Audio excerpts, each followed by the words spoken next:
But so far, President Hosni Mubarak remains in power, but it's still clear that the Obama administration is now working desperately behind the scenes with Egyptian officials and military leaders and trying to find some kind of solution to this crisis, which is now well past a week old. David Ignatius is an author and a Washington Post columnist. He joins me now.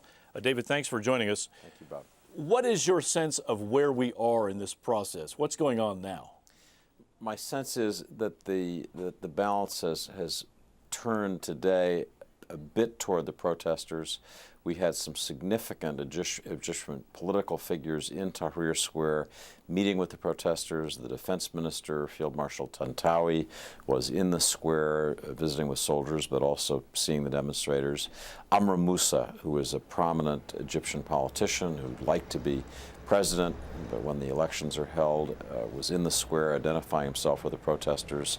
The spokesman for Al-Azhar, which is the government-backed great mosque and religious school, which is really the center of Sunni Islam, announced today that he couldn't speak for the government mosque. He was part of the protest movement and so was going to resign his position.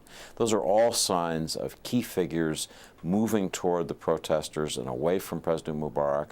There are also signs that the army, after having condoned pro-Mubarak protesters, is now moving towards some more balance, a role in transition, not a role in helping Mubarak hold on. We've also been told by our folks in Cairo that there's not this air of confrontation today. It's more festive. The protesters are not being bothered by pro-Mubarak forces per se. Is that a good sign? It is. You have to be careful in judging too much from the mood of the moment, because as we've seen this week, that can change so disastrously. But I have the same impression from the people that I talk to, the scenes I'm seeing on television. I do hear from contacts of mine in the Arab world and in Israel a concern that the United States has gotten so emotionally attached to this movement for change. Understandably, it embraces our own democratic values, that we may be opening Egypt up to a degree of instability that's dangerous for the region. If you're in Israel, this is really your worst nightmare happening, and Israelis want to make sure that the Americans don't get so caught up in this spirit of revolution that they forget about U.S. interests and Israeli interests too.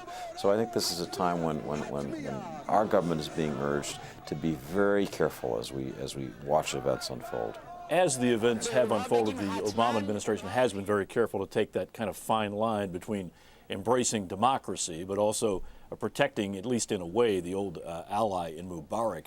But that's now morphed, and we hear more urgent words coming out of the White House, as in the time is now. How is this morphed in the administration's view? Where are they now exactly?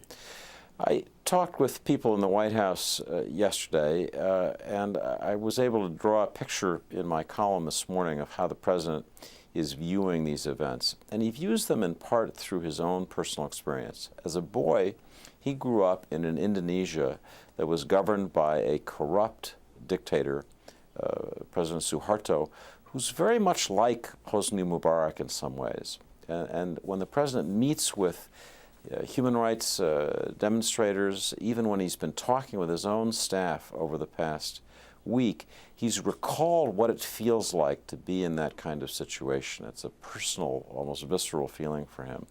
So I think he identifies with the process of change. He also feels that once that process has really started, you can't put it back in the box.